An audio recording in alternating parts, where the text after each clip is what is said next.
opinions of the hosts and guests are their own and do not necessarily reflect the views of the management and staff of Guardian Radio.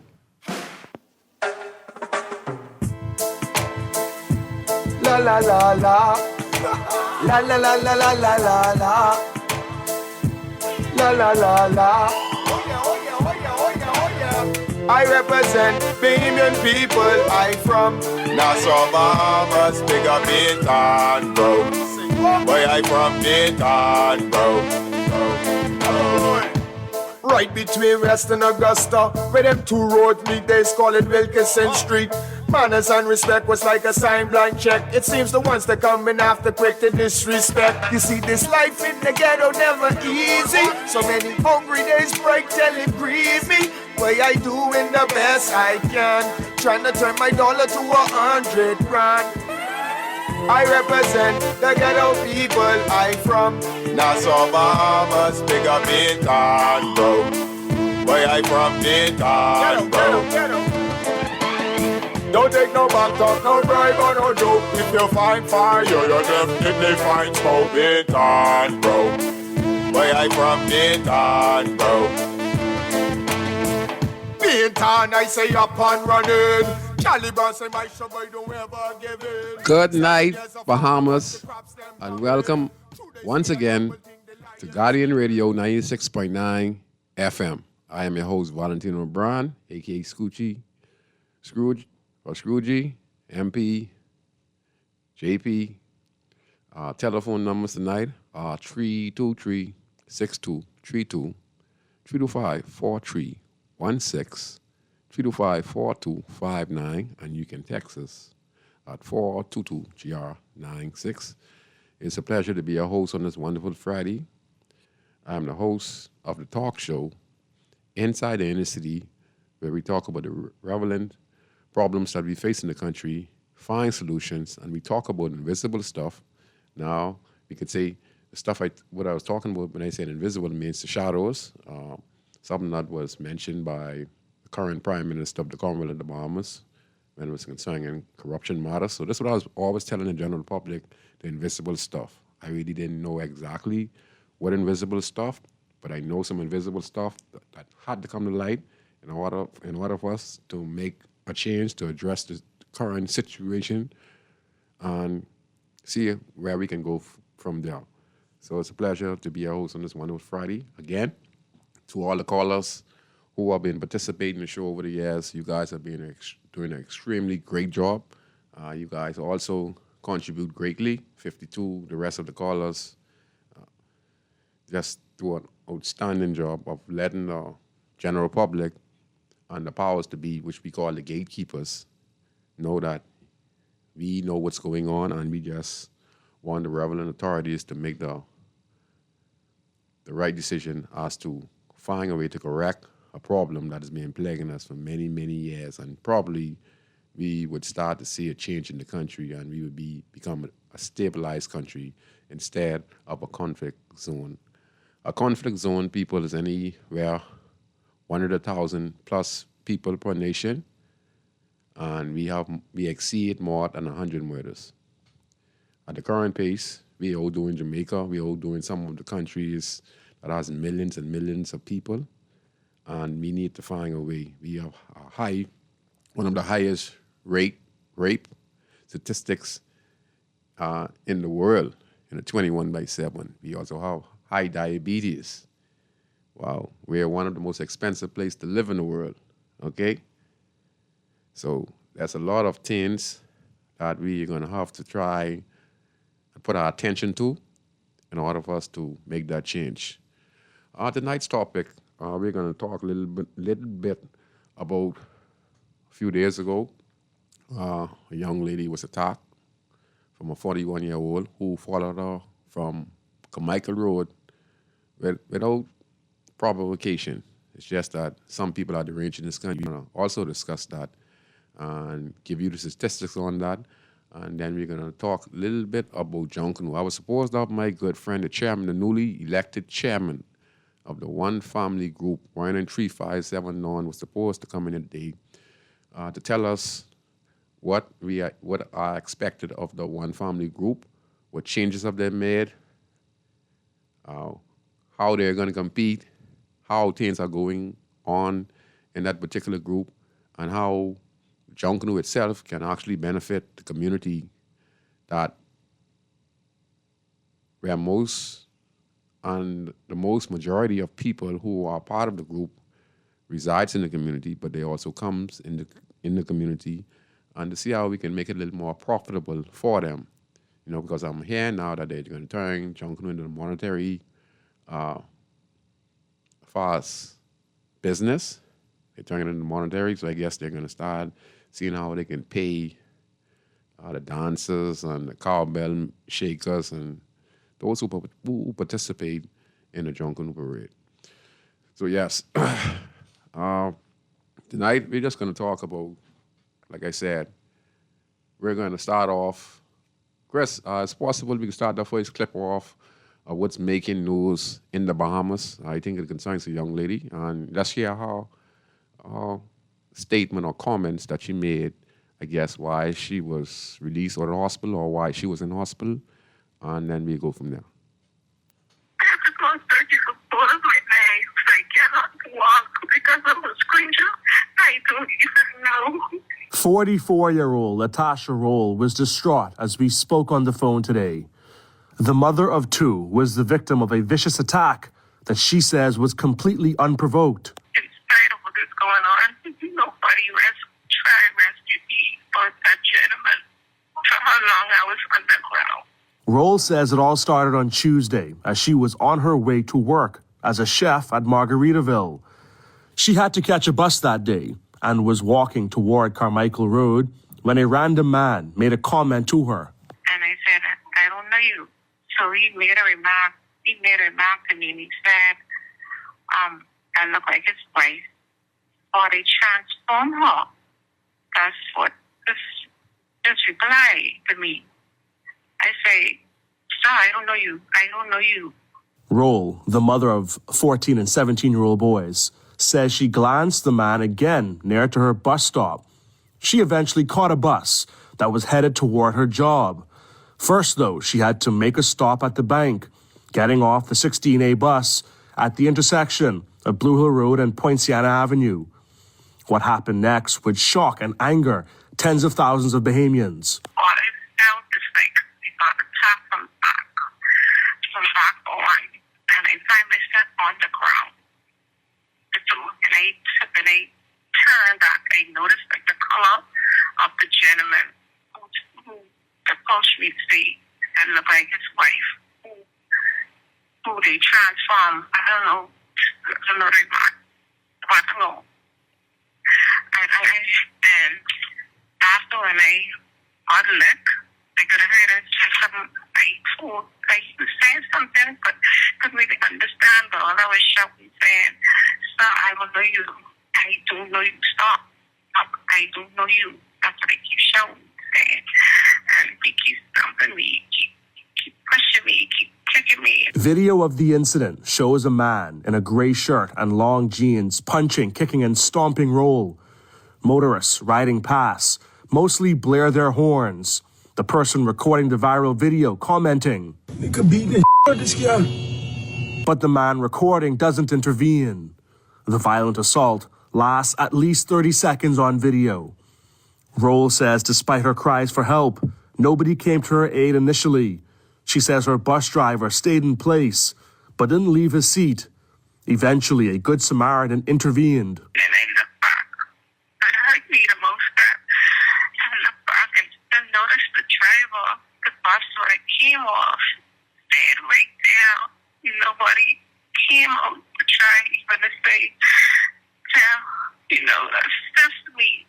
Cause everything I don't know is like I was on the ground for at least, I don't know for how long. I don't know. I was on the ground. It was so hurt, that I look back and know that nobody was there to say, to help me. But so hurt that I just was there. They said a gentleman came. I spoke over the phone today. She's currently hospitalized at Princess Margaret Hospital with 2 broken legs and bruises to her face. She's currently on an open ward waiting to have surgery. In spite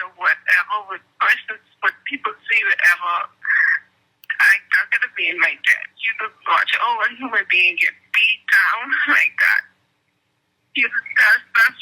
That's heartless. It's a disturbing incident, prompting some members of the public to criticize the bystanders, especially the men who watched Roll be attacked and didn't intervene. Those arguing in favor of not intervening say doing so in today's world could put them in harm's way.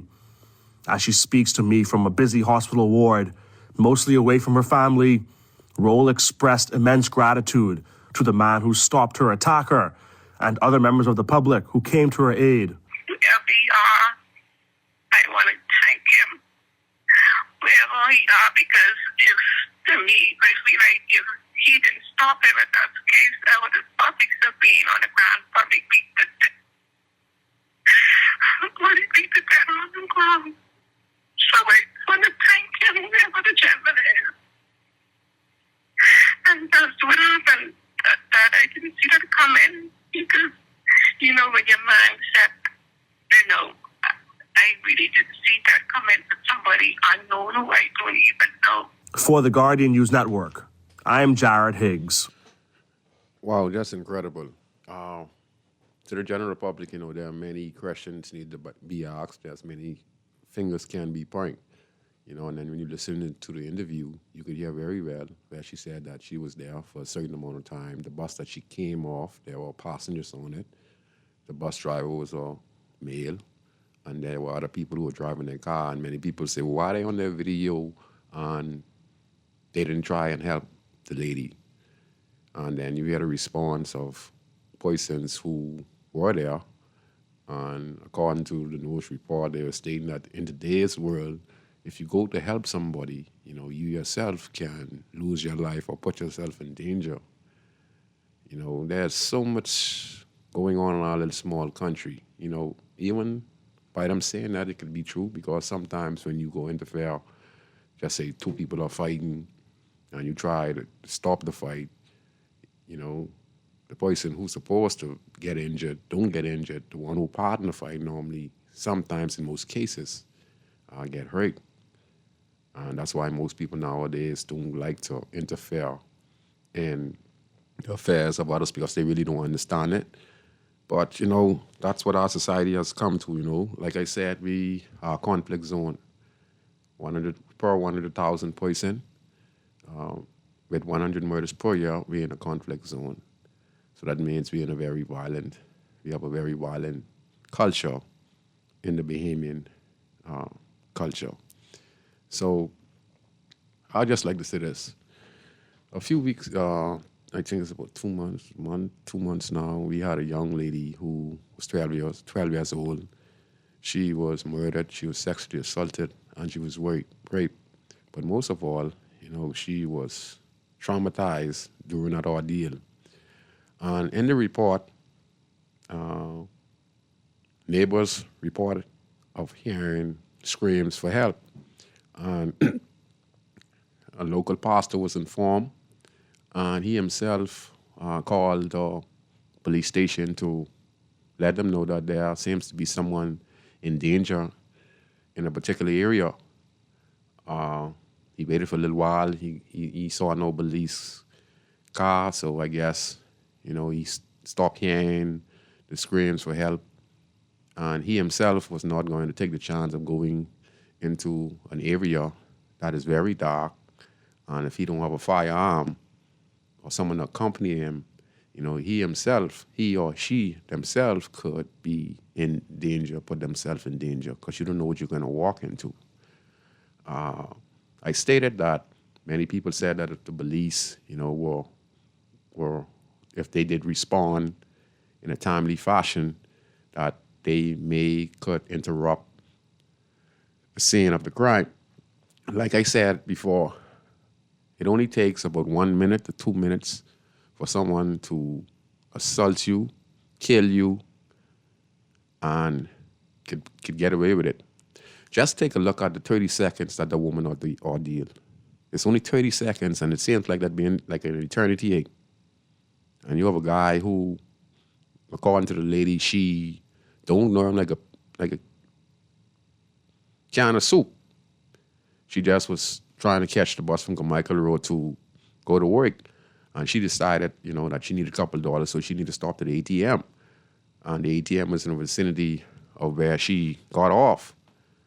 And she had this discussion, I think, according to, if I'm correct, she jumped on the bus, and I don't know how this gentleman was able to follow her, but she became a target because, listening to what the young lady stated, she stated that he approached her and said that he looked like his girlfriend or wife, and she repeated to him, "Sir, I don't know you.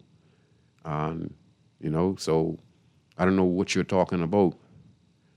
To him, by saying that, offended him. And he waited on his opportunity when he saw her get off the bus. So that means he would follow her anywhere. And she became a target for no particular reason. And we saw her assault.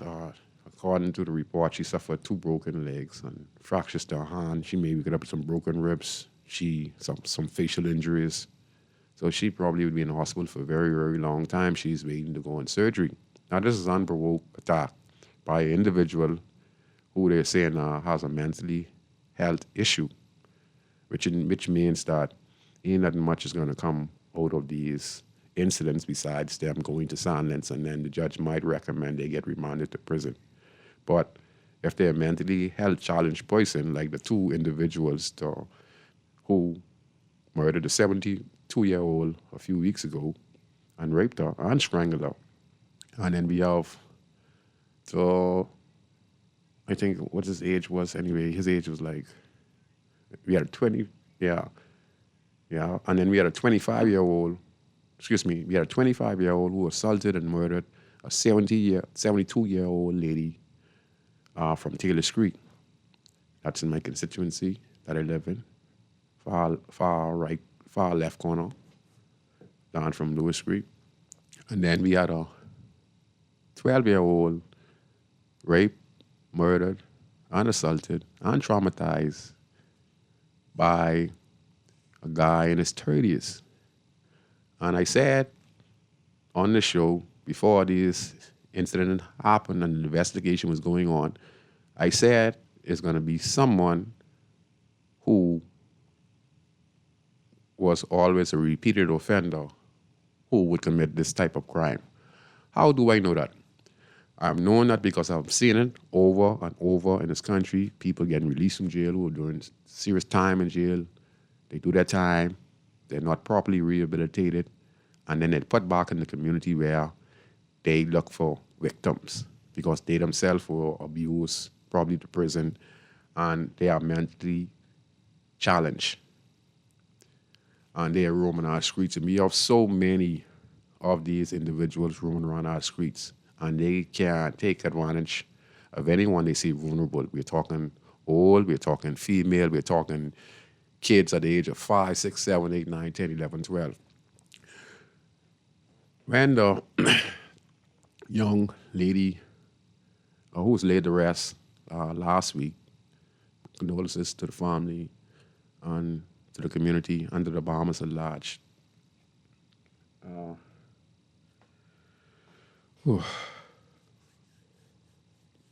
Anyway, and like I said, the family at large. Boy, I know. So, if we look at each and every one of these individuals, all of these cases, or 3 of these cases, are similar. So let me go back to the 12-year-old. So like I said, it only takes a minute or 2. So whilst we were here saying that, the police could have come and the community could have come, everyone right now are afraid. There are only a few brave people in the country who would put their life at risk to go help a next Bahamian in need. And yes, it's a sad state in our country to see that Bahamians are just standing up like in the States and around the world where they would watch somebody get knocked down in the car instead of them trying to take off their shirt or some other means of trying to show humanity and care. We have people just standing around and take pictures and then send pictures. you know. And sometimes it's be good because, you know, that's all the person can do because a lot of people don't have the tenacity to actually approach the next individual. And but it led to the arrest of the young individual. And like I say, all is similar. Broad daylight. Now imagine that. Imagine this lady came off the bus. This is a highway. Police pass up and down. And he decided to assault the young lady on the side of the road who did her nothing. It goes to show you of the mental capacity of these individuals, okay? And Commissioner Don Clare, he was acting, and I am a part of the Ministry of National Security Advisory Board, along with David Allen and Kiva Bettel. We also Terry DeLanzy on board. We have Eric Fox on board. I haven't been to it for a little while, but I'm looking to start the new year off at going back and sitting down and giving ideas and suggestions on how we can deal with these particular matters, because collectively we can come up with a strategy, which is going to be a very difficult strategy, but nevertheless, we have to try because we have a serious issue. Commissioner Don Clare stated that 90% of inmates will come back on the streets of Nassau. He also stated that in the prison, they have a high rate of inmates who have a mental health disability, and they will come out. If you notice, a lot of these serious, heinous crimes, if you check, not to say I'm blaming it on the diagnostics of the doctors, okay? Because they have to diagnose them as what you call sane or unsane, and they give them that pink card and they register them, right?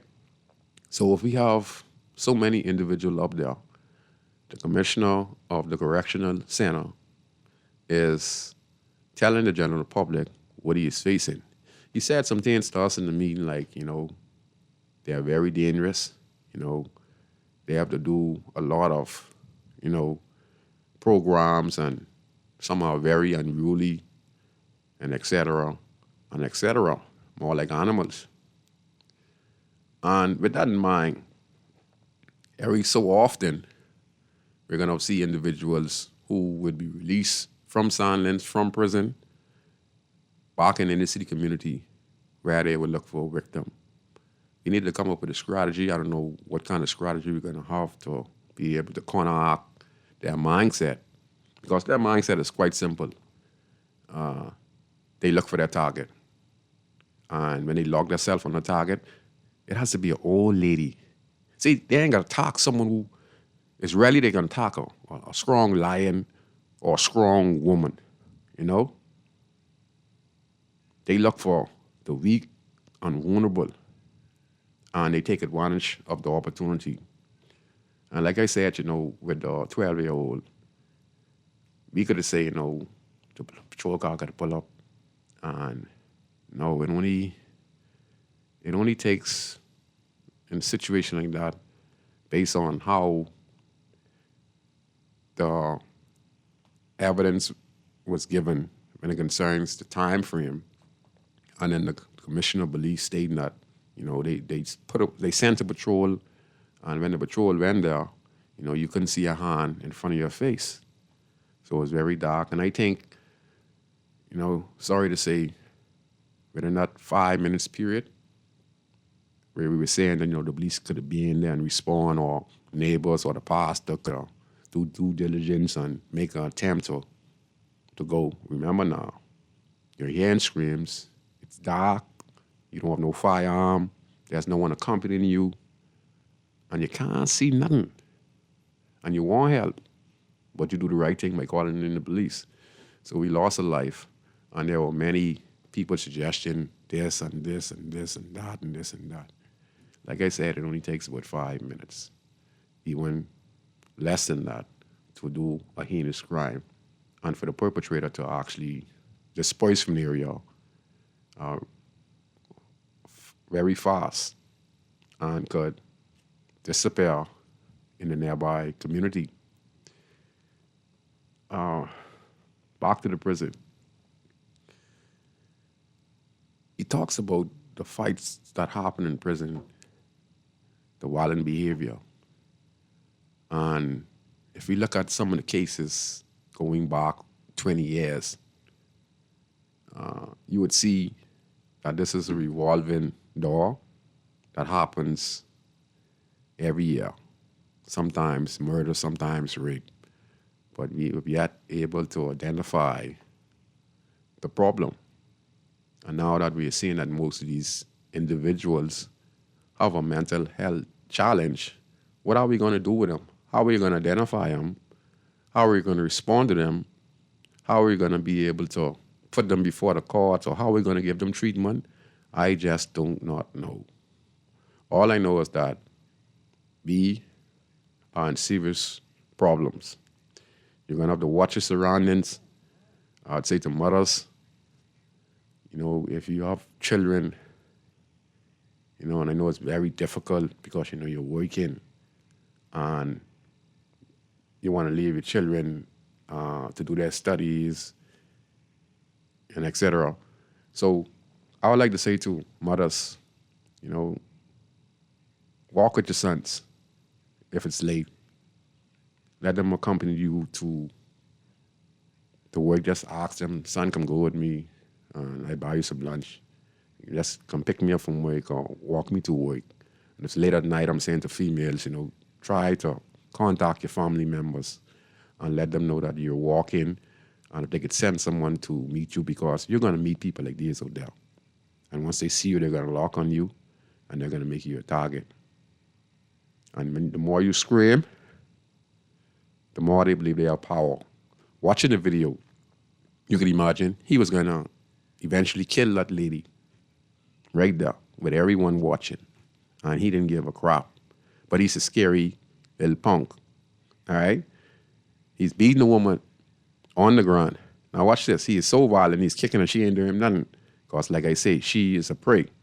But notice, man, one gentleman who was probably sitting through the corner heard the screams, came in the yard, and see what was going on, right? And he couldn't stand it. And he came and he punched the guy in his mouth. And immediately, this guy, he ain't even look. The minute he get that hit, he break off running like a little coward. Yeah, you want to break a young lady's leg, physically abuse her, and now you get one blow, you could break off running. See, that's what I'm talking about. They look for prey. Now, when they challenge, because that gentleman was no prey. You understand? He came and he leveled him. And whoever he is, he's a good Samaritan. I've been in a situation over and over in my entire life. Okay, I can tell you the stories just like this, over and over, with me as a young Bahamian, seeing girls getting yucked in the bush, or young school boys or young school girls going to in a particular old building, and I'm standing there, and I'm passing, and I'm seeing them there, and I'm telling you, y'all clear out from around here. All right? I've stopped rape. I've stopped murders. You understand? Not everyone's built for that. But as a society, we have to try and do better. I say we have to try and do better. I understand it's very violent, and a lot of people are afraid to get in people's business because they know the consequences. But we cannot stop from helping one another. And to the gentleman, he did a wonderful, fantastic job of just coming out and leveling that little punk. And we're going to have to build stronger communities. Because the community I live in Grandstand, I can guarantee you, if a boyfriend and a girlfriend is fighting in the community, he is over-aggressive, we put a stop to him. And if the female is over-aggressive, because it's go two ways sometimes now, we put a stop to it by holding her down. If she don't want to listen, well, we put a couple slaps on her. And sometimes these things are necessary because let me explain something to you. Dealing with people who are mentally ill, they ain't hearing your talks. The only thing they feel is you gotta whop them on stick, not to kill them. Okay? Whop them on stick, or you and your friends, them put a good cut ass on him, he or she. Not say she, but you get some mentally ill woman as well, you know? And you have to find a way of restraining her as well, but you have to defend yourself because they are just as dangerous as well. So that's why we have to build stronger communities. And again, to mothers, please, if you have sons and sons, or your nephew, or you get cousins, don't walk late at night coming from work. Don't walk early in the morning going to work, walking on the streets when you're alone, and then you have these people out there who are sick in their mind, who only wants to harm you and looking for opportunity to take advantage of you. You know, I want to also say I was reading the newspaper a few days ago, and this is just reference to this topic. There was this young lady, she left her daughter home, and her daughter was picked up by the police because, you know, now we are up in arms over the recent murder of the 12-year-old and the 72-year-old. So they questioned the young girl. I don't know what his age is. I think it was under 10 or something like that, or 12. I can't really remember the age. And then she told them who her mom was and where her mom worked. And I think the police went and locked the mom up. And listening to what the mom said before the judge, she gave a reasonable explanation. She said that, you know, she have a camera in the room and that she is a single parent mom. She have bills to pay. She don't have no one to take care of her child. So what she did for father's sake to keep an eye on her daughter was to put a camera, and she had the camera connected to her phone. So I guess when she's to work, she would open the phone to see if her daughter is inside the house. But she said that she was so busy working, she didn't have time to look on her phone because she looked earlier and her daughter was inside. But, you know, how kids go, you know, no parent and guardian there. They would make up their mind, you know, even though as much as you say stay inside and don't open the door for nobody. Well, you know, when no one is around, they're going to make mistakes. And she eventually left the home, and she was picked up from the police, and now her mom is in court. But listen to her explanation. She doesn't mean she is a reckless mom. She's just a mom who doesn't have a husband or doesn't have has a boyfriend who is responsible. Or she might not have a boyfriend at all. It might just be her. She might just gone through a relationship where she separated and she's trying to find peace within herself. And at the same time, she's trying to provide to take care of her daughter. There's nothing wrong with that. And when I listen to her, you know, her excuse, it's really not an excuse, but it was understandable. It was very understandable what she did. You know, even though her daughter went out there and it could have been worse news than the police picking up the daughter. But like I said, there's a lot of people out there who got themselves in a relationship and they're having a child or a few children, the relationship don't work out. And, you know, us as human beings, when we leave somebody, we don't want to see them no more. We don't want to communicate with them no more. So the guy probably, the baby daddy or the husband don't want to come around no more, don't want to communicate, or the lady don't want to communicate no more because it's a toxic relationship and trying to separate. And sometimes separate means that you cannot see that person. You know, that person just gets you upset when you see them. So some people just try to work and do their best, but they still be hurting deep down inside. They be hurting bad, you know, because being in a relationship and separating from someone who you're being with for a long time, sometimes even a short period of time you're being together, you fall in love, and, you know, and that didn't work out, so you try something again, you know, and that didn't work out, so it kind of destroys that particular individual, and that's happening so much in our country, you know. So again, our mom was before the court. I hope the judge really be lenient on her. She made a mistake, but not really a mistake, you know. She really wanted to work and take care of her child, but, you know, have to go to work and then, you know, want to watch the child and leaving the child home and the child walking the street. Now she's before the court. So, you know, there's so much going on in our country. We have a call on the line. Good night, caller. You're on Inside the Inner City on Guardian Radio. Hey, good night, my brother. Good Hope night. all is well. Good night. Come on. Hey, listen, I was so disappointed to see how that young lady was being handled by that fella and the amount of men that were possibly around that did nothing. You know, the state of mind of an individual to beat a woman like that in a public forum should tell you why men who were around should have gotten involved. Yes, yes. You know, the problem is that there might have been a blind assumption that, that might have been his girl and, you know, she might have done something to take him home. I don't care. Yeah, you're right. The fact that you could beat a woman in such a public forum like that, and not that you should beat her privately, but the fact that you out there publicly beating her should tell you that you don't care about your life. That's and right. so because you don't care about your life, you deserve to get a good cut backside. Yes, sir. You know, and you can't be out there beating a woman like that, man. And then the fellas, them who standing around, and then the fella came off the bus. I don't know what the deal is. Man, and you see the woman crying out saying, help me, help me, help me. Man, that break my heart. Yes. You know, and I'm not a violent person, but I can tell you one thing. If that had been my mother, my brother, my sister, my daughters, or, you know, anybody that I have known, and I didn't even have to know her, you know, had I been there, I sure I would have intervened. Because I can't sit there and allow somebody to be publicly, you know, taken advantage of in such a forum, you know. And I don't like anybody being taken advantage of publicly. You know, sometimes you got to rest there aside and deal with the matter at hand. Yes, sir. Now, I understand that some people might have considered the fact that, hey, sometimes when you intervene, you may end up losing your lives. But where are we in a country where we're going to allow crime and stuff like that to be flaunted now, Yes. to become cowards? Man, we need to make criminals afraid of us because of our actions. Yes. We can't be coward in the midst of such injustices.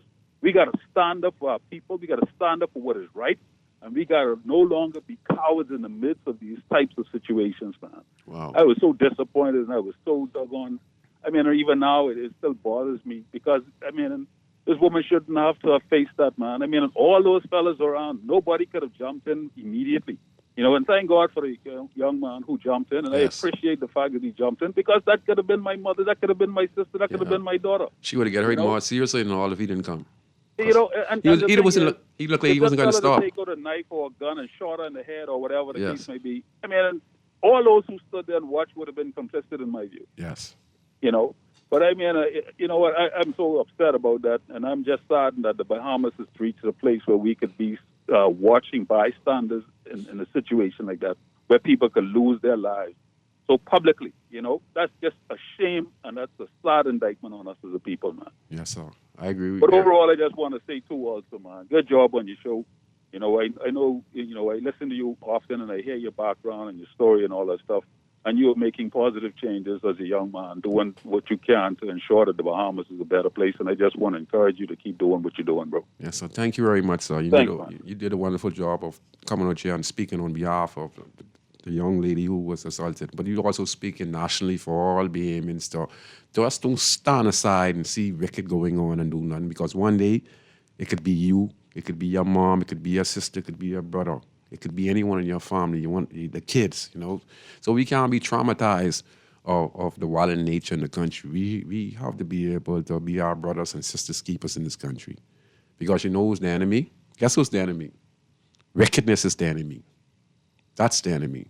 And that's the devil. And the gentleman made a bold statement just now when he spoke. He said that, you know, there was so much man around there.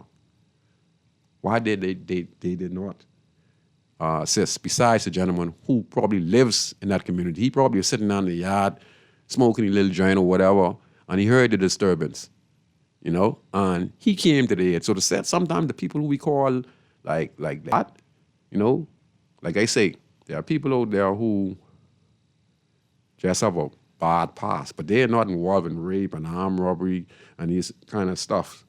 They don't stand for abuse to women, abuse to children, abuse the older persons, are elderly in the country, you know.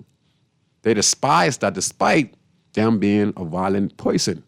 They despise that, and I'm guarantee you, that could never, ever happen in the community that we reside in. Never, ever happen. If that young gentleman right there did something like that, and we hear that scream, okay?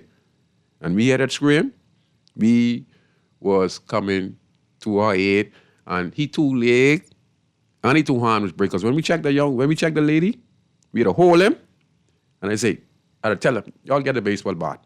Y'all break your two leg, and y'all break your two hand, and wait for the police to come. Because just like what the gentleman said, you know, he had intentions of doing even more harm to that female. Let me give you a quick story of what I'm talking about. A few years ago, it's when we were hanging out as a group, guys in the gang. And like I said, we stand for something. We was protecting the community. We was protecting the old, we was protecting the young, we was stopping break-ins and stuff in our community. So even though we were guys involved in gangs, we were protecting our community. I can always remember this. Me and James Charles, we call him Chucky. He was one of the leaders of the Border Boys along with myself. We were the two top. And then we had Nelson and Bowman Sharkey. And, you know, we were the top set of guys besides the first generation of Kendrick and Joanny them and Preacher them and stuff like that when we took over. And one day we were sitting on by the park and we were playing, I could always remember this, we was playing, sipping on gin and juice, Snoop Dogg. So, you know, we was a little tank up. But consciously, I was listening to the music, but I was always conscious, and I heard a scream, you know, coming from, even the music was, we had the boom box, and it was playing very loud, and I heard a scream, only me one. It must have been 50 or 100 of us under this tree, because we was across in the park, and they say, hey, hold on, man, turn on the music. So we turned on the music, and I ain't hear nothing.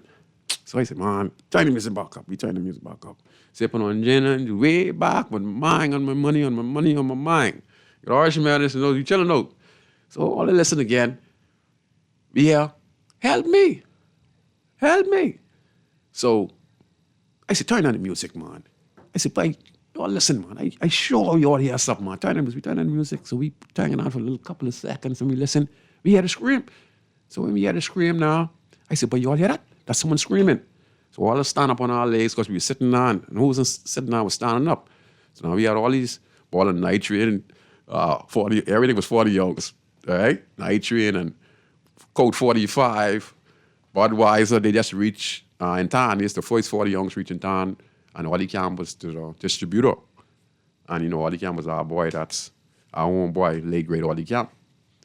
So we turned on the music. So when we turned on the music, I say, hey, let's follow the nurse.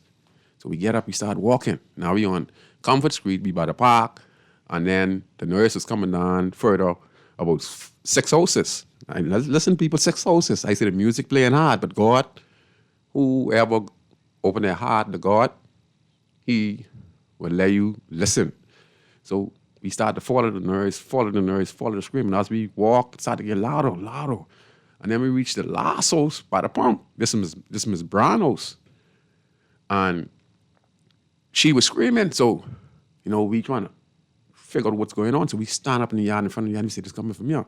So it was me and James Charles, you know, we were very biggity, right? We wasn't afraid of nothing. So we went and we look at going to the door. So when we go in the door, I push the door open, you know, because I hear the noise coming inside. So when I push the door open, this gentleman was in Miss Brown house, right? And he was brutalizing Miss Brown, okay? Brutalizing her. He already break Miss Brown hand and leg. So we just won't rush him, right? I drop kick him to the wall. Chucky drop kick him. So we started to beat him dead bad. You know, we wasn't playing with him. You know how he was, we done drunk. And he beat Miss Brown. So we putting it on him. Then the rest of the boys come in. Man, it was all over him. So when they started to deal with him, we started to check Miss Brown. So listen to this, people. So we started to check Miss Brown. We started to check Miss Brown. We said, man, sick man, look what this guy do to Miss Brown. People, the person who did this to Miss Brown is her son named Harry. He was in and out of prison. He had a mental health issue. Miss Brown said this to Harry. Listen now, people. So now, he's still getting beat. Because I telling me and Chucky say, but y'all break him up, don't kill him. So the guys are putting it on him. He getting more stumps and whatever. Listen to me, people. Now, I don't care how people take it out there. We had no choice because he's beating Miss Brown, so now we could beat him. Me and Chucky told him, don't kill him. Because we know what hit him. All right? So now, we tending to Miss Brown. So whilst we tending to Miss Brown, we wiping her because she get some blood stains on her. She was elderly. Miss Brown was like 70-something. And we patching up. We run, Miller come from across the road. It's a custom officer. And he called the ambulance.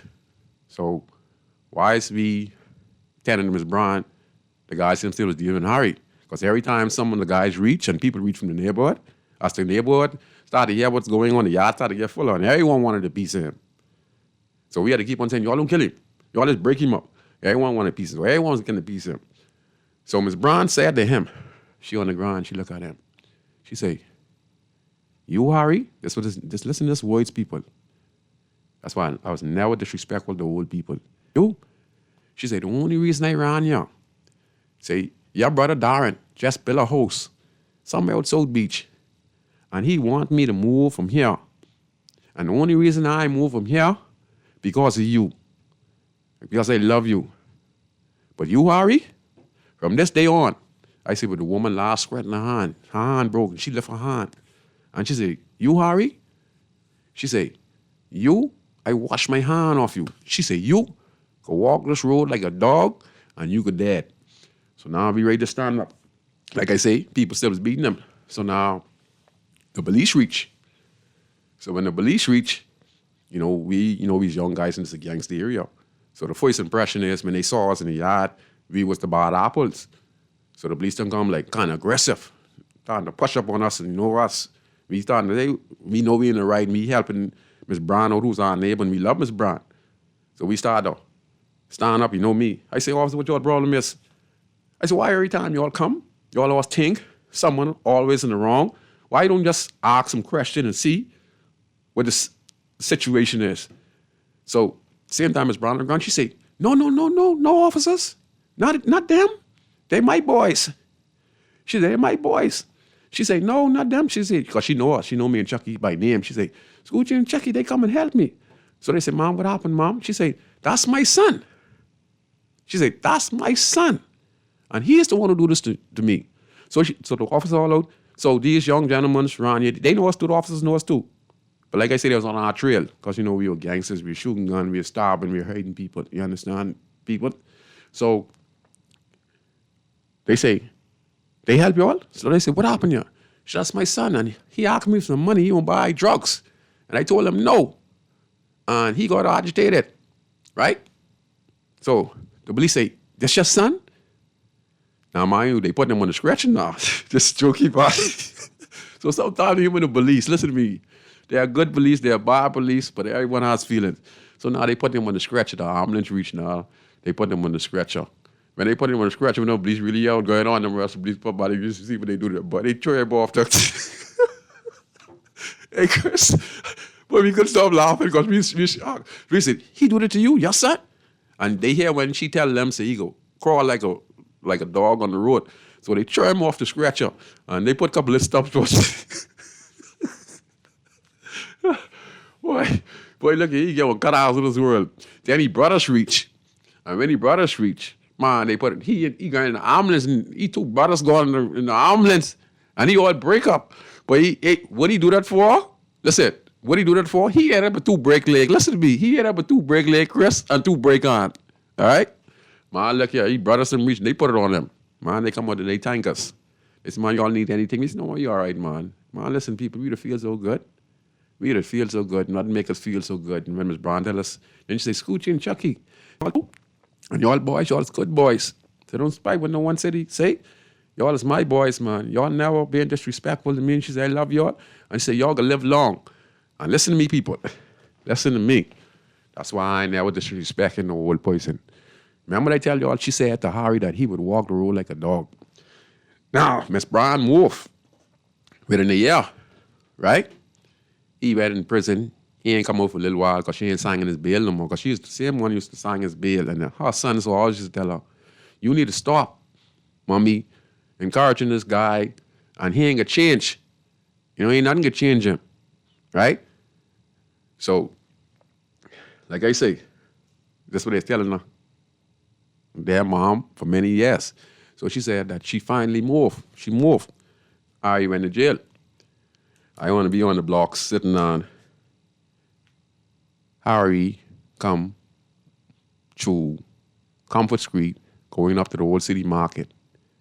He was dragging on his hip, people. Listen, he was dragging on his hip. I say his hip was pink. Remember his mom? I remember his mom said he's going to walk the road like a dog and dad like a dog. Listen to me, people. It's true. I say he hip was pink. And he passed us that day, you know. I mean, you know, we say, look at him. You know, he's mad at him and stuff like that. But we ain't touch him, you know. And he was dragging. He hip was pink. A couple hours later, we going by the Old City Market, with the City Market, with the one family sold that jungle group. We going to walk, to go up the step now, because normally we use that road to go downtown to go buy our tennis and stuff. Like I said, he passed earlier, but 2-3 hours earlier. Man, listen, when we going by the step, we reach by Marv. Guess what we see? The step, we had a step that takes us to the Old City Market to take us to go to Bay Street. The step, Harry was crunched between the step, stiff, dead. You understand? Dead. Just like what his mother say. She say you crawl the road like a dog and he dead like a dog and Harry dead like a dog. Yep. So yes, you know, we can't allow ourselves to be traumatized by fear. You understand? We have to stand up for what's right, because that lady could have been anyone's mom, grandmother, sister, cousin, auntie, or whatever you want to call it.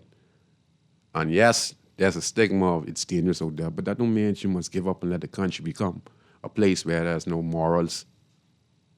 And we don't stand for nothing because we have 100+ murders and the family structure is destroyed.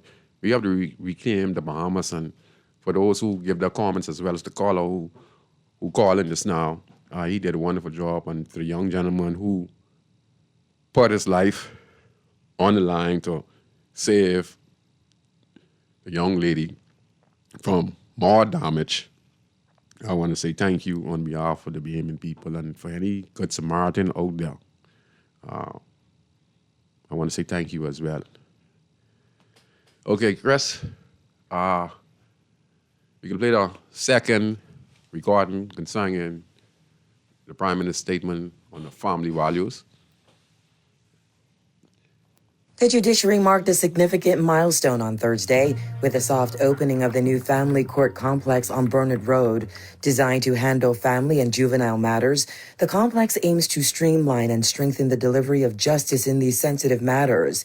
Chief Justice Sir Ian Winder called the soft opening a giant step forward in the realization of a unified family court, adding, the complex is a one-stop shop of sorts to deal with judicial interventions related to the family. The court complex, when fully built out, will house the family and probate divisions of the Supreme Court, the magistrates, family and domestic courts, and the juvenile court. The complex will ultimately accommodate 4 magistrates, including the juvenile magistrate, the family registrar, and 3 Supreme Court judges. It will also include the registries and adequate support staff complements for those units. Though the judiciary has taken occupation of a portion of the court complex, Sir Ian says the facility is not fully completed. It can now accommodate 3 magistrates and family domestic courts, the registries of the family and probate divisions of the Supreme Court, the court liaison unit of the police, and a space allocated for the use of the Department of Social Services. During January, the family and probate division judges will be in a position to occupy their portion of the complex. And by summer of 2025, the completion of the juvenile court and mediation center would fully build out the complex. Judicial officers in the complex will hear cases involving juveniles, child support and maintenance applications, binding over applications, protection orders, legal separations, divorce and matrimonial matters, guardianship, adoptions, applications under the Mental Health Act, and contentious probate disputes. Attorney General Ryan Pinder says the family court complex is the first step in the Davis administration's infrastructure modernization project for the judiciary. I am pleased to announce that the government special purpose vehicle, Ponciano Holdings, has acquired a facility that will be used to be a dedicated commercial court. The Bahamas has struggled for many years in the ease of doing business. And one of the major complaints is the time it takes to adjudicate commercial disputes in the Commonwealth of the Bahamas. These disputes can range from simple bank lending disputes to complex commercial contractual breaches. With the help of the Chief Justice, we look to have a new commercial court outfitted and ready to open by the summer of 2025, if not earlier. Pinder says the government is also working toward a sexual offenses court and a new coroner's court. Prime Minister Philip Davis reaffirmed his government's commitment to justice. If this complex can help to protect a child, support a mother, or provide a fair arrangement for a father seeking to be in his child's life, if this complex can deliver these outcomes at a faster pace, thanks to our expanded capacity, then this investment will have been worth it. He added the government must redouble its efforts to minimize unnecessary delays in the court system. I'm confident that this ambitious goal can be realized. If we want to fulfill our potential as a nation, we must realize this goal. The courts have such a fundamentally important role to play in our society. It is through our courts that precedents are set and case law is interpreted, which may guide decisions and define what justice looks like for years to come. We must do all we can to ensure that the judiciary, as a branch of government, has the resources it needs to carry out its mandate and expand access to justice. Reporting for the Guardian News Network, I'm Ronnie Tood. For me, I think this is a step in the right direction. I just hope that the judge can be more lenient in the court concerning these matters. Because, I just listened recently to a group, I forgot their name, but last name are the Boswicks. And they were advocating for protection of women in the country and the violence against women in the country, which I truly believe is necessary in this country to have people speak out on the woman, okay? But I also want them to know that woman also bears male child. So I think that we need to understand that we have to have a balanced approach to this new family court, like the Prime Minister suggested just now when he talked about the single-parent mom. But we also single-parent fathers. And we can't be one-sided with this, as to say, just protection of women. Because I just want you to understand out there and to the world that despite what is happening in the country, there are lots of good men in this country, caring men in this country who wants to be with their child or wants to be involved in that child's affair. It's just that woman seems to have the advantage over the man. Because when I listen to the father of the 12-year-old who was laid to rest last week, he stated that, he have a good home, he's working. Any chance he had to go and see his daughter, he would do so immediately. But he said that the system denied him from having access to his daughter. And his daughter was left in the hands of a mother who cares, but is also mentally disturbed as well. And might be doing the right thing, but just don't have the resources.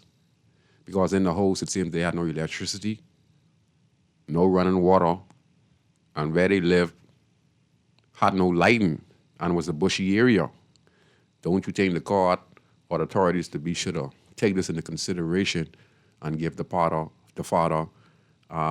visitation rights or custody of the child, because the child would be better suited to be in the custody of its father, because the home is stable, the father's working. Not to say take away anything from the female, but in this circumstances, the court always puts the woman first for some particular reason. Even when the prime minister's talking, he talked about the woman at first.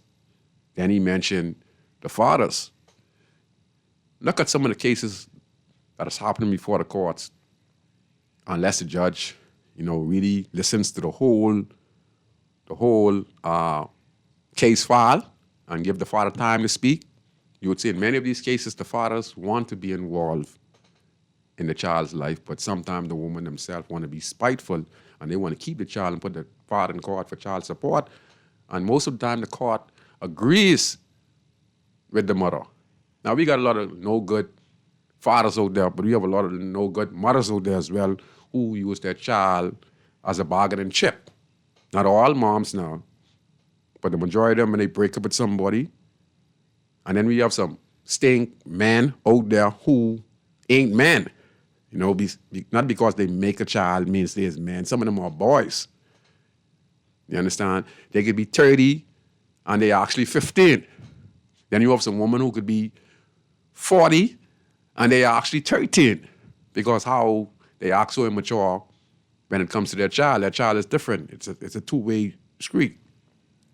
So yeah, I think the family court is the right step in the right direction.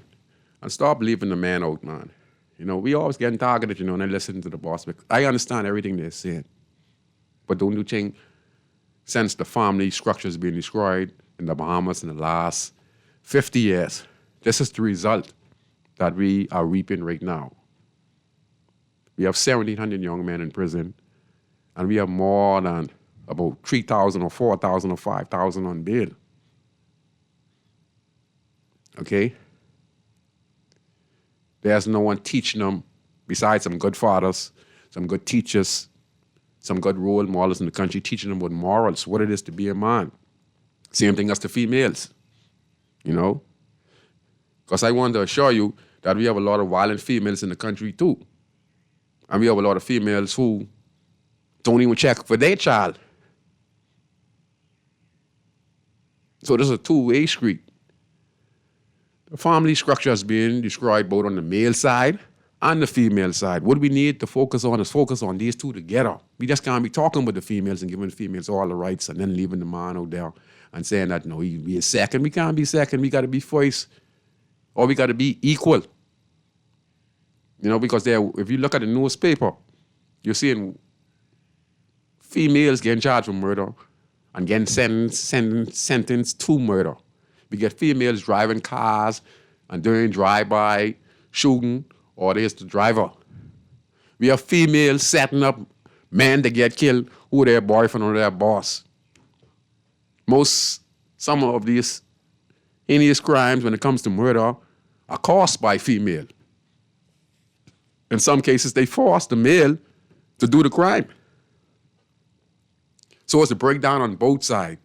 Our females, the majority of our females lost their morals. They don't know if they're a man or a woman. And then we got some man, you don't know if they get something between their leg. Some of them, that's how some of them is be acting. I totally agree. So with this new court system, I hope that we grant the father an opportunity to be a part of the development of the family structure. And I think this family court is going to deal with juveniles, going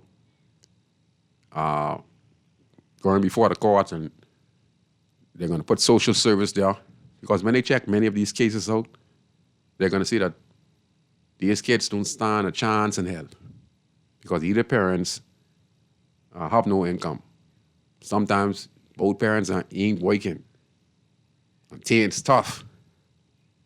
And the child is left to be scrapping between the mom and dad, or sometimes just the mom, or sometimes just the dad. In most cases, be the mom, because men is move on, because the thing is with men, they would rather not go to their house to see their child, because they know if they go there, they have a confrontation with a woman who is really mad.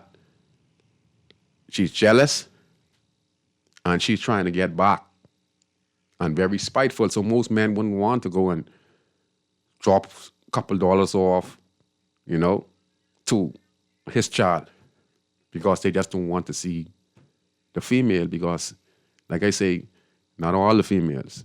We have some disgusting females who don't know respect for their mouth. And they could cost you by going there with your good intentions, because you're not together no more. They might still have feelings for you. They hate you now.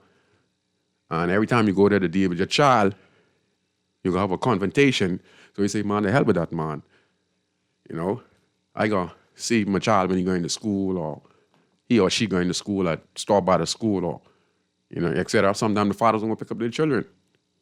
And the mom says things to the father, and, so it's well, we messed up. So I hope this court thing, this new family court, is going to be beneficial to Bahamian people. I hope they be, like I said, they have a heart, because what they're dealing with is the family structure is being destroyed in our country. Bottom line. And it's destroying us in this country. All right. Okay. And then there's also a report of a young gentleman, young age, in his 20s, committed suicide. It goes to show you that the pressure's out there. We've had so much suicide and attempted suicide in this country. It goes to show you that a lot of people you're seeing every day walking the street are not of sound mind. A lot of people have lost their will to survive or to live. And they're just giving up. And they would even take their lives. I could always remember, I could tell you about these things because I've been involved in all these things. I could always remember my friend, we used to call him Bordens. We used to school together, Donald Davis. And he took friends so serious. I could always remember this. So we were on Market Street. I saw Borden, and he said to me, "Man, Scoochie, man, them guys, them just me, man, this was my boys." And Borden, he just to get a job over Lannis. This was the second phase or the first phase of Lannis. And he was steel man. And the boss them tell him, say, go over the hill and get a couple of your friends. So, how he's that group type. He came over and he invited his closest friends to come over PI and get a job. The pay was like, some of these guys was making like $15 an hour. Then if you work double, you can make anywhere close to $200 or $250 a day. Because some guys were working like 48 hours. They wasn't even going home because the money was sweet. And Borden, when Friday come, we would normally go and hang by Flowers Club. The same Flowers now was the multi-millionaire. He had a club on Market Street, and we all used to go there. He's called it Flowers.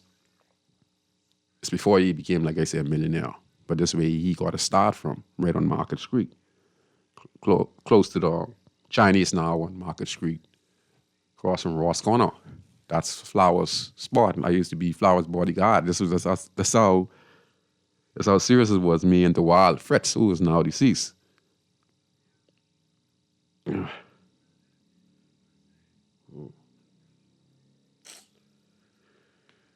Oh man, I used to be. Oh. So yeah, that's the same Flowers we're talking about, right? All right, I can't even. I was talking so much and I kind of lose track of what I was saying. What I say now, Chris?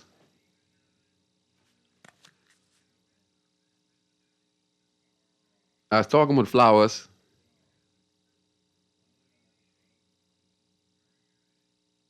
And the nightclub. Yeah.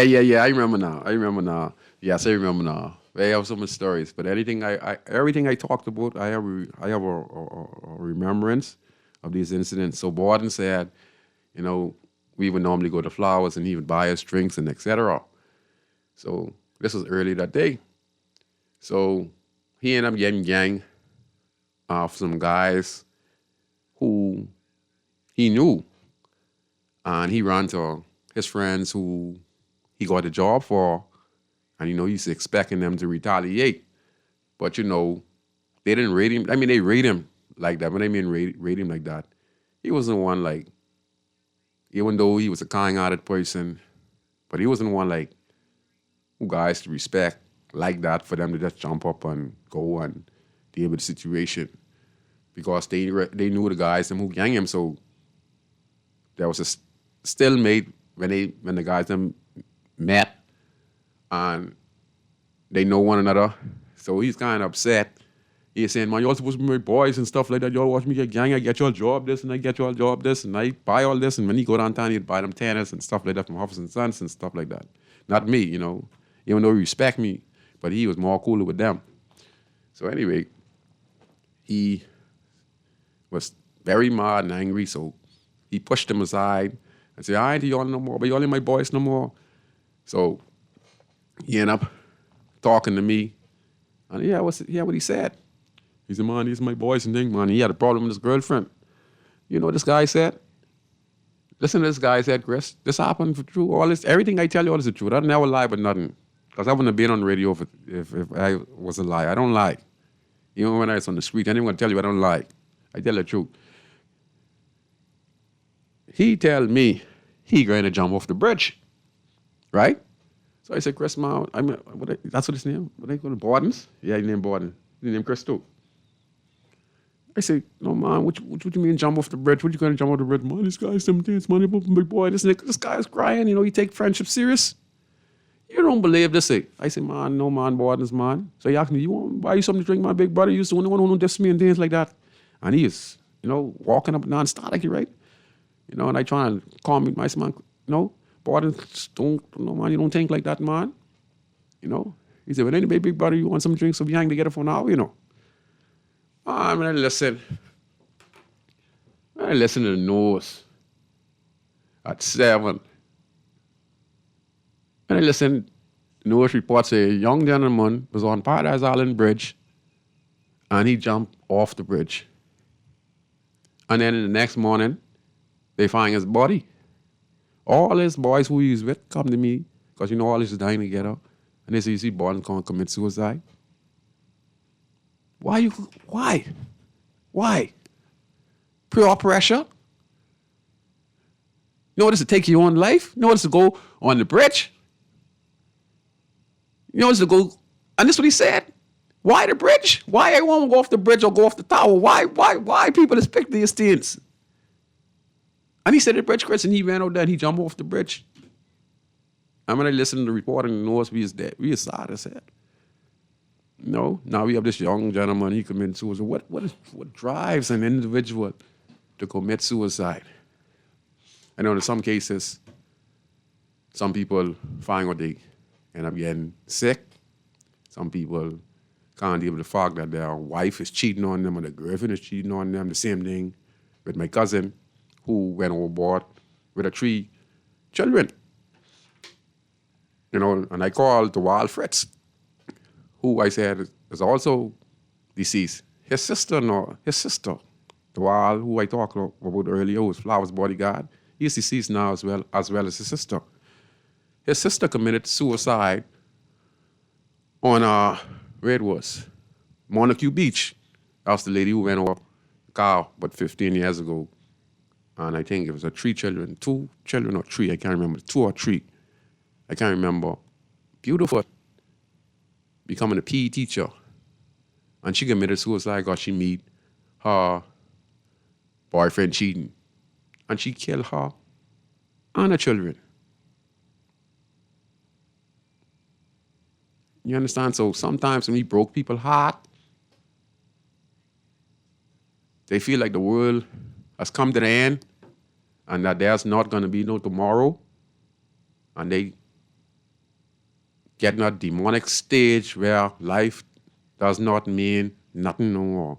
They don't have no one to rely on. They don't have no one to talk to. And we as a country, we have to be able to have mechanism in place for individuals and family members and those who under distress to be able to sit down and talk to people and get some of the stuff off their chest, And with this new thing about mental health issue, we have it in the prison, we have it in the community, we're seeing a rise in suicide, So I see they add mental health in with the new family court opens that the government of the Bahamas has just opened. And I applaud the government for this initiative.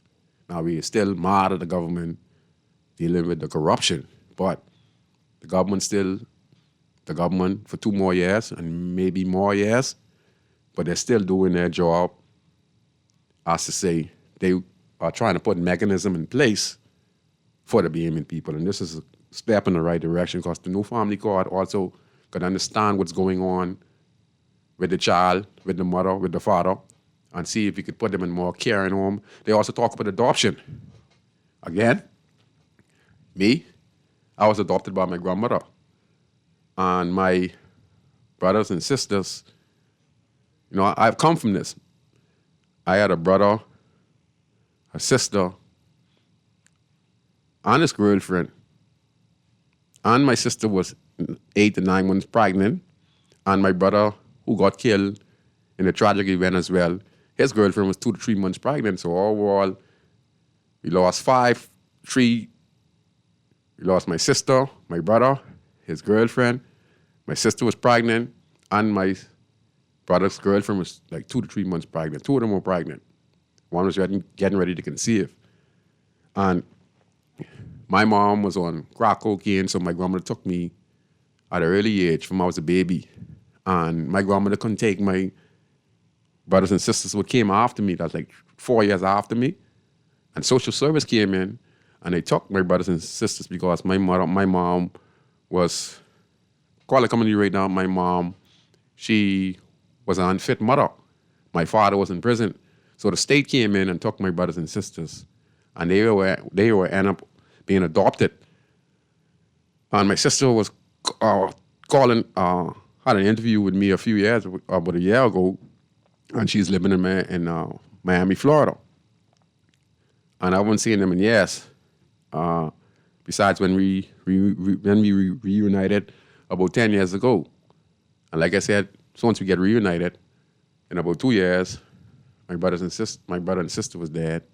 And then my next brother-in-law, Delvin Brennan, he is serving 22 years in Cuba for smuggling drugs. He was one of the biggest drug smugglers in the country.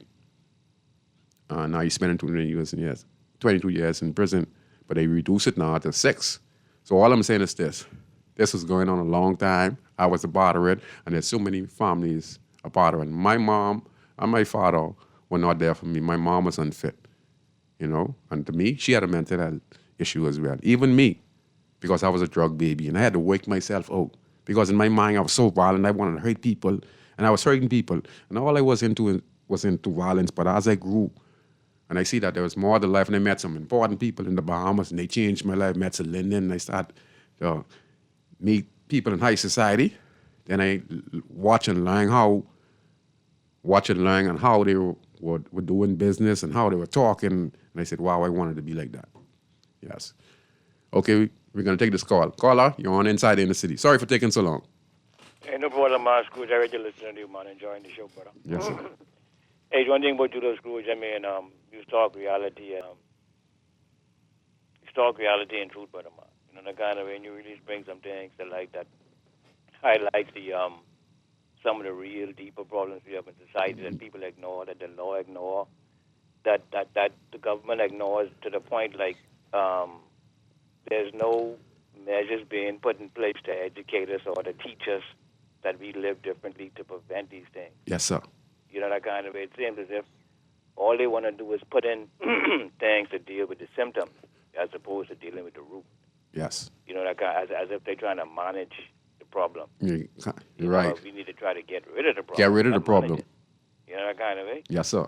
Yeah, so I mean, you know, because I always thought it was a problem too because, Scrooge, I mean, aside from relationships that break people and drive people to hopelessness and suicide, you know, even simple things like you say, I say, and people gossiping about people and lying on people's name, things like that too, is bring people down too. Yes.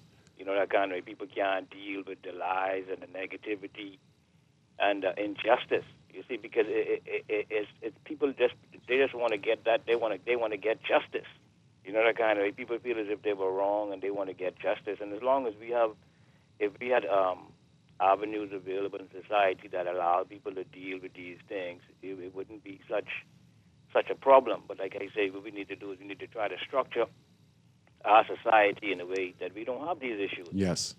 You know, that kind of way. We need to educate people. Stronger communities. Yeah, man. We need to educate people to Scrooge Yes. from a more spiritual aspect. Yes, as yes. opposed to dealing with this physical and Yes, yes. I want to say that. Yes, sir. We are not what we see when we look at people. You see the physical person, but down the person inside the shell. You know what I mean? They demons like who murdered the 12-year-old and the 70-year-old and Harry who did it, that his mother. They are demons. They're not just human. Yeah, go ahead, brother. You understand? But you know, so we need to try to deal. We need to try to have a system that try to that thing that live in you and thing that live in me. We need to try to educate us, develop a system that makes us more aware of that. Yes. You know, that kind of way. Make us more aware of our spiritual side. Yes. You know, but like I said, but I believe that. But unfortunately, the education part, that's going to take a while. Yes, I agree. Because you're going to have to try to educate the younger ones, and then when they come up, then you're going to begin to see the Changes. of That's the like a education. 20 year. That's like 20 years from now. Yeah, you understand. But for right now, And boy, we in trouble. the only thing to bring older folks in line is law. Yes. You know, the kind of way you got to force people to do it up there. You know what I mean? Yes. You know, so you got to bring in laws that deal with certain crimes or certain injustices that we don't look at as being crimes nowadays. Like you say, I say. You know what I mean? As simple as you say, I say, Scrooge. You say, I say. People is dead over that, man. Yeah. Easy. You know, that kind of way. You know, people is dead over you say, I say. People is commit suicide over you say, I say. So we need, like I say, avenues and law that deal more with the emotional hurt that people get to, because when you hurt someone physically, the law quick to deal with you, right, for assault and battery and different things, right? Yes, sir. But you could hurt someone spiritually too. Yes. Hurt their spirit and break Yes. their spirit, and sometimes that's even more severe than the Yes, physical yes. pain. Because you Yes. could, you know, if someone cut you, or you could lay down and you could heal while you even ain't thinking about that. But when someone break you spiritually and break your and have you come lampo, like you's a dead man. Yes. Walking You dead. understand what I'm saying to you? Walking dead. So, like I say, so that too, stress. Sorry, but that's good. No man problem. Stress and different things has killed people. Stress is the number one killer. Not saying cutting you off. Weightless. If you look at what, not saying cutting you Go off. When you talk about Go ahead, stress, bro. stress is the number one killer. Stress. Yes, man. Listen, Yes. not gunshot, people. No, Stress. Go look it up. Go look it up. Yes, yeah, you know what I mean, brother. And this world, at least this system that we designed, It's stressful. stressful. It's stressful. It is as if it is designed to continue to have stress upon our head. Yes. You know what I mean? Yes. As if there's they ain't trying to bring no type of resolutions. You know what I mean? Everybody just trying to like this and like I say, man, Scrooge, that's just like how you have a mental problem now, right? They talk about mental problem in society, right? Instead of like I say, instead of they try to say, okay, you know, let us try to look at society and see if we could, you know, structure this thing so people live better lives so they don't go down Yes, these roads. yes, What they rather do is they rather open up places to deal with these problems we have, and so they can make money of it. Yes. You understand what I'm saying to you? That's what they talking Like, about. Private, you know what I mean? You know, like private prison and all that stuff you're talking about. Yeah, well, yeah, you understand what I'm saying to you. The private You know what I prison mean? can make it worse. You understand all type thing, and you know, I'm glad you said that because you know once you make crime a business, that's a problem. It's all over. It's over because then you know what I mean. If I run the prison and I get paid for prisoners to come there, then I could do things so prisoners could keep coming to my business. Yes, and that's why we reaping what we sow now. We have these repeated offenders. So we can keep one of these Marco Archer, the long Aragale, the 72-year-old woman. This incident, Rachel, with this lady who got beat half to death from a gentleman who she didn't know like a can of pink. Well, that was a sad thing to watch with Scrooge. I ain't gonna tell you a lie. And you know that was a real sad thing to watch. Yes, our country deteriorating fast. Yeah, man. We losing all our morals. Yeah, man. But Scrooge, what we have to face, I ain't gonna tell you a lie. We have to face the reality that this system that we living in, right? It ain't for us. No, and it ain't for us. And on top of that, too, it is doing exactly what it was designed to do. It was designed to fail, brother. Boy, I ain't gonna lie, but whoever come up with a system, they bad, boy. Yeah, man, this system was designed. That's Billy Lynch.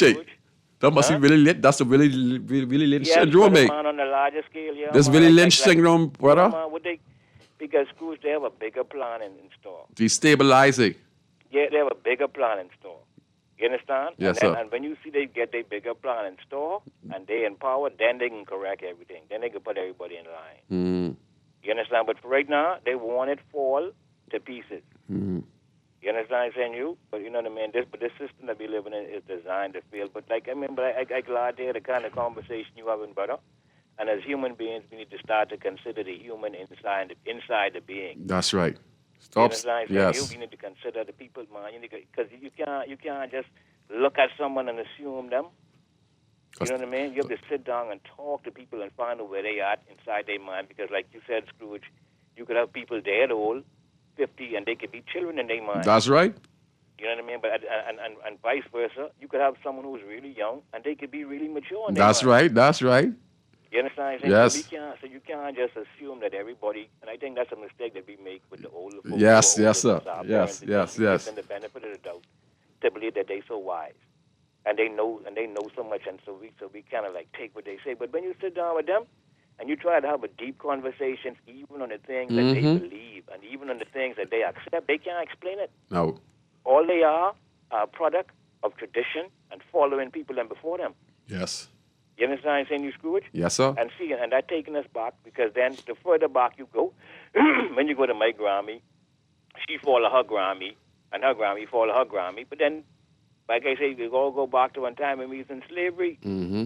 You understand? So, and even to this very day, we are enslaving our mind. Black people still grow our children up as slaves in the sense that we feed them and we clothe them and we try to rule them and do as I say and. You know what I mean? As if we don't try to understand that person we growing up because we that's abusive. To, like bully them and force. That's them abusive. You know what I mean? That's abusive. You understand what I'm saying? But you know it's different when it comes to white people. They allow their children to be free. Yeah. You understand where I'm coming from? Yes. You know what I mean? And they allow them to be human beings because see that's all we knew as slave masters as a slave and the plantation. And the only thing I know is the slave master bossing me around all day. That's all I get. Yeah. You know what I mean? But you'll get it over then. You better hurry before you better be back before this and you before that. And then, you know what I mean? And that could be seen when people talk about how their ground used to talk, but they could spit on the ground. Yeah. And before the spit dry up on the ground, they better be back in the shop. Yeah. you understand what I'm saying? Yeah. You know what I mean? You see, so that's the kind of thing we coming from, man, Scrooge. I mean, even though the people before us meant well, yeah, they only could give us what they had. And what they had play was out limited now. Because the slave master them make sure they couldn't read, make sure they couldn't write, make sure they wasn't educated, make sure they didn't have the certain information. And turn the other cheek. But we have them things now. You know what I mean? So we got to capitalize. You don't have to brutalize your child and beat your child. What you need to do is you need to make them understand. You know what I mean? It's a way to educate people so they can understand. Because you're training that child to be a man. You're training that child to be a woman. Yes. You know what I mean? Not to be someone who to take orders from you the rest of their life. You know what I mean? You got to allow them to speak their mind. Yes. And listen to them. Yes. You know, because we grew up in an era, Scrooge, when they used to talk about things like a child is supposed to be seen and not heard and all type of different things like that. You know what I mean? Yeah. But like I say, man, this society we live in, brother, it was designed to fail. And I'm glad, and I love to listen to you, Scrooge. I mean, I don't mind people don't call all the time. I trust me. I know people on here be listening to you because you'd be talking some, you know what I mean? So the conversations we try to listen to Butch and myself and other individuals who have an idea of what's wrong in society. we need to try to bring these things in, because if more awareness is not brought to the things that you're talking about, the society will continue to slip away. So if we could, as a people, if we could begin to see the spiritual part of people and the human in people, and begin to live our lives where to unto others as have them to unto you, and stuff like that, then we'll be a better place. If we could teach the young men in school how to look at the young women, how to treat them. If we could teach the young women them what it is to be a woman. That's right. Two ways, not one way, not the female one. That's right. We need to teach these things in that kind of way so that they could see sexual relations as something that is meant for something special. When you're going to get married and plan your future. All these different things. We need to educate. That's right. We need to start to talk to them about real life issues, man. Yes, sir. Not Romeo and Juliet and different nonsense that they waste their time in school with. Yes, sir. Teach them conflict resolution. Teach them to respect one another. Teach them how all of us are connected, and teach them how we need to be responsible for how we act and how our actions affect other people and things like that, man. But like I say, Scrooge, as long as we keep this system that we in, we finish, man. We finish. We'll continue to just talk about the problems, but because this system ain't about solving them, But like I say, man, always, brother, enough respect to you. Yeah, man. Thank you, man. You always do a good job. Keep up the good work, my brother. Oh, and one last thing, brother. When you was on the other show the other day, and I had a call, and I ain't gonna go too deep in the thing. After I finished talking, the brother sitting next to you started talking some craziness of his mouth about certain people who wrestle man. That's as far as I can say. Yeah. Now I ain't gonna go into detail about that until I talk to him again. But seeing that you was in the studio with him when he was talking, that I would love for a man like you to understand what he was dealing with. But I can give him a chance to clear it up because I'm a man like to keep things low. I don't like to. I understand. I was gonna mention. I was gonna say something. I like to try to deal with things as tightly as I. You know what I mean? Nobody got to know what's. Look like he's going through something. Yeah, but if it comes so, seeing that he said them things on public and on public radio and airways and next to you too, I would like you to understand exactly what's beginning on. I understand. He have a mental breakdown, my brother. I wasn't go that far. But I was gonna say that. Let me go before I keep talking. Yeah? I was looking at him right, but I couldn't say that because I thought Mr. Thompson. But it seems like he going through a rough time. Yeah, anyhow, like I say, I ain't gonna say too much. You know what I mean? Okay, thank you, brother. Give him a chance to try. And yes, sir. He going through some stuff, though. Enough respect. Yes, sir. And look, and all the weeks, I hope. I mean, you have your mind set to, brother. Yes, sir. I hope that you keep the motivation and you get the support you need to bring them through. Because I know within myself, brother, that because of the life that you live and the things that you were seeing, you know exactly what's wrong. Yes, you know exactly it make me the person I am now to try and help fix the problem in our country. And you all about positive. Yes, sir. That's all I about, positive. Nothing else. It happened to be my people. One love, Scrooge, and respect, yeah? All right. Thank you, man, Carly. You did a wonderful job, man. You always do a wonderful job, and how he expressed himself just now is just fantastic. Yes, that is the truth. I'll be completely out of time on Guardian Radio 96.9. I just want to say this. Jeffrey Dahmer, one of the most serious serial killers in U.S. history, before he got killed in prison, watch his interview. He said that only his parents told him about God and Jesus. He might not have done what he did. Jeffrey Dahmer, go look at his interview. I want to thank each and every one of you who listen to Guardian Radio 96.9. I've had a lot of experience in the past, and that experience is come to fruition now to be able to explain what's going on in the country so that we can make changes, like the caller said, so that we can see a brighter country. The system we're in now, what do we call it? The Willie Lynch? Boy, I give it thumbs up, Mr. Willie Lynch. You got us. All right? Willie Lynch, what you introduced to the world, you got us, my brother. Unless we find a way to corner what you're doing and your ideals, hey, we have to find our way. To all the callers and all the listeners, you have a wonderful Friday. Enjoy the weekend. Drive safe and please. If you get in an argument with anybody, walk away, all right? If you can, okay? Walk away from arguments. If you're in a spot where you feel uncomfortable, you don't have to prove nothing to nobody. It's better to leave and go home than either go out and get yourself in an argument because you don't know who you're going to meet because like the gentleman stated, you don't know what is inside that person. It might look simple, but that person could be a demon who wants to self-destruct, and he will self-destruct on you. So I'm Valentino Brown, host of the talk show, Inside in the Seat that premieres every Friday at 6:30 to 8 p.m. That's all it is. And see you next week on Guardian Radio. My producer, Chris, good night. If you find fire, you're definitely find smoke, bro. Where I from Dayton, bro. Dayton, I say up and running. Charlie Brown say my show boy don't ever give in. 7 years of farming.